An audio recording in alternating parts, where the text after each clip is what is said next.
If you are planning to move to the UK or you know anyone who is planning to move to the UK, kindly ensure that you watch this video because you are going to hear first-hand account from somebody who is living in the UK advising Nigerians and other Africans who are planning to move to the UK on what to expect once you arrive in the UK so that you can use this information to plan so you do not experience what this lady experienced in the UK.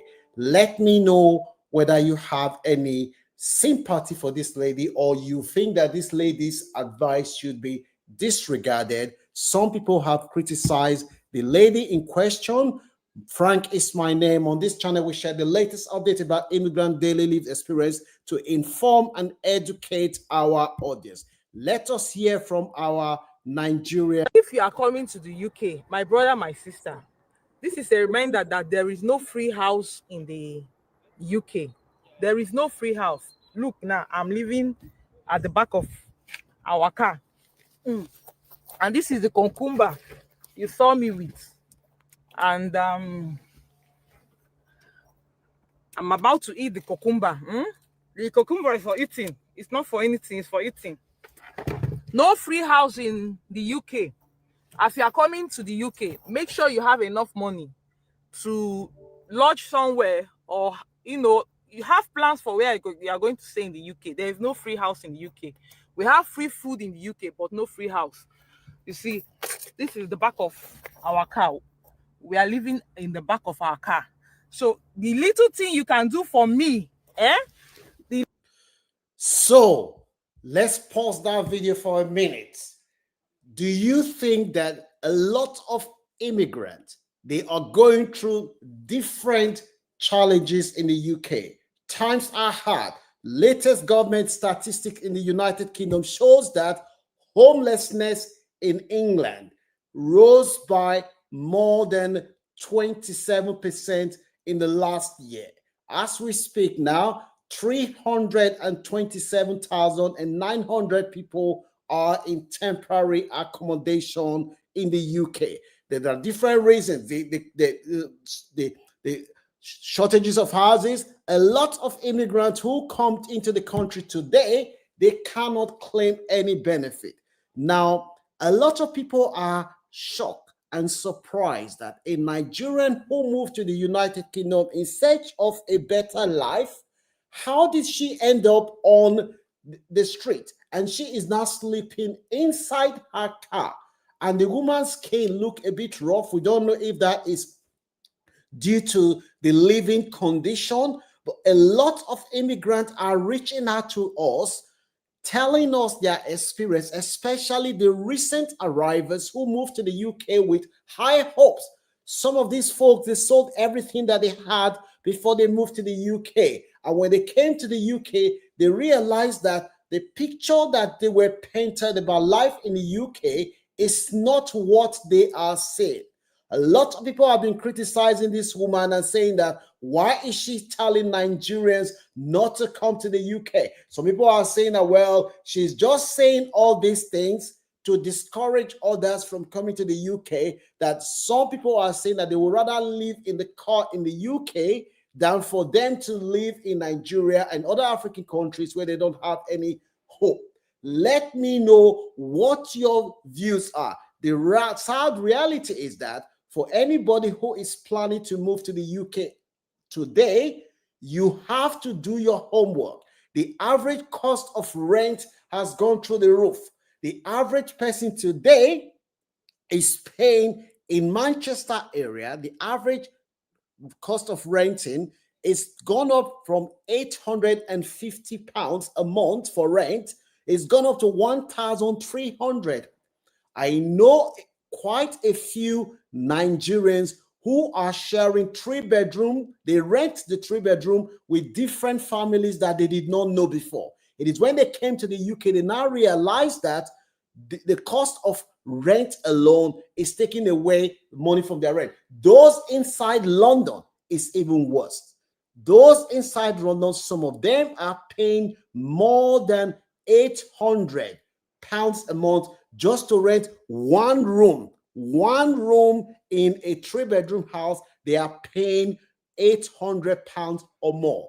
You have seen a situation whereby families, husband and their children, they are having to adapt to live in a 1-bedroom house. Some people are saying that why can't they just not get on the plane and return back to Nigeria? It is easy for you to say that when you have not sold your belongings. When you have sold all your belongings, move to the United Kingdom in search of a better life, and you not move here, you realize that the road that the picture that you were painted is not what you see.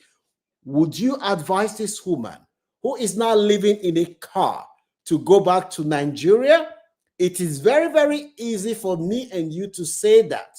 But when you have sold everything that you have, knowing full well that these people that are coming, they are not entitled to claim any benefit from the UK government, because their visa make it very, very clear that they do not have any recourse to public fund on their visa. So a lot of people are coming to the UK without plan. This is something that people can take into account when planning, because this sister is saying to us, she's showing us that I am living in a car in the UK. I get free food from charity, but there's no free house in the UK. Well, there's no free house in Nigeria as well. There's no free house. But the reality today is that for somebody who sold everything, some of these people, they are graduate.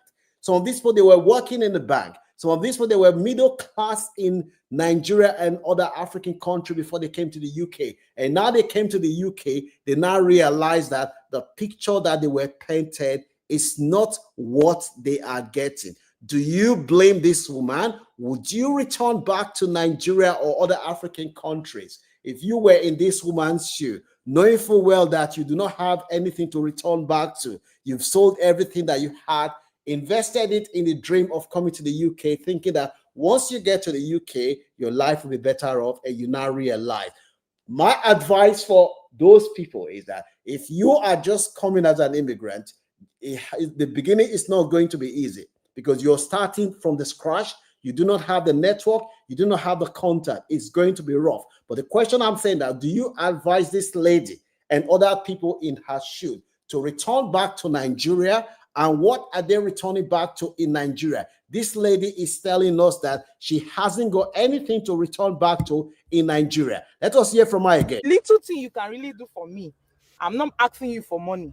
But if you share this video, if you drop comment at least, if you also like this video and follow me for more, you are going to be donating at least £1 so that I can be able to afford to get a house. Because for now, you see, this is our bed.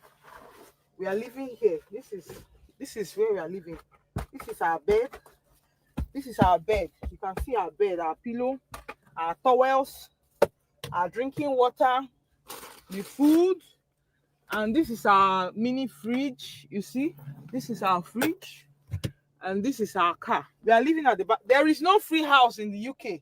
My brother, my sister, just know there's no free house. Thank you. So that sister has given you advice that there is no free house. She's living in the car in the United Kingdom of all places. And my worry is that from the woman's neck, the neck look a bit rough. I don't know if it's due to the sanitary condition of the place. And she keeps saying we. I hope that children are not living in such inhumane condition. I hope that she doesn't have children, because if this woman have children, she can apply, she can approach the council where she worked with, although there's no recourse to public fund. Services can be provided to support the children, because the state has a duty of care under the Children Act of 1989. Section 17 says local authorities have a duty to provide certain services and support to children so that they did not end up on the street. So if this woman has children, the woman needs to approach the council where she lives. The sad reality is that this is in Nigeria. She probably was working in a bank, or she was doing a good job in Nigeria. She's one of those people that they were sold hope that if you come to the UK, things are going to be okay. And all of a sudden, you move to the UK. Note, if you have children, local authority have a statutory duty to provide certain services and support for children, not their parents. They are providing the services and support for the children under the Children Act of 1989, Section 17, make it very, very clear. So this woman can approach the council for support. It doesn't mean that the council is going to give her a lovely house, but they might be able to provide the children some support. The sad reality that we're seeing today is that this is a Nigerian who is now living in the car. Inside cold. It's going to get very cold in the coming months in the United Kingdom of all places. Once again, our leaders back home will never have peace. Nigerians do not deserve this.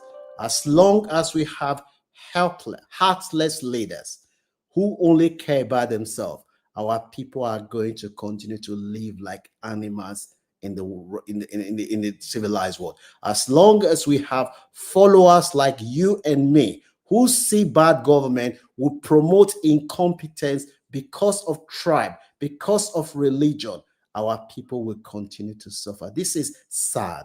No human being deserves to live like this. If you know anyone who is planning to come to the United Kingdom, please share this video with them, not to scare them, but for them to factor it into their plan about the reality that what awaits them when they come to the United Kingdom. This is very sad. Don't forget to give this video a like and share. Comment. Would you advise this woman to return back to Nigeria, knowing full well that she may not have anything to return back to in Nigeria, or would you advise her to stay and continue to struggle? Hopefully, tomorrow will be better.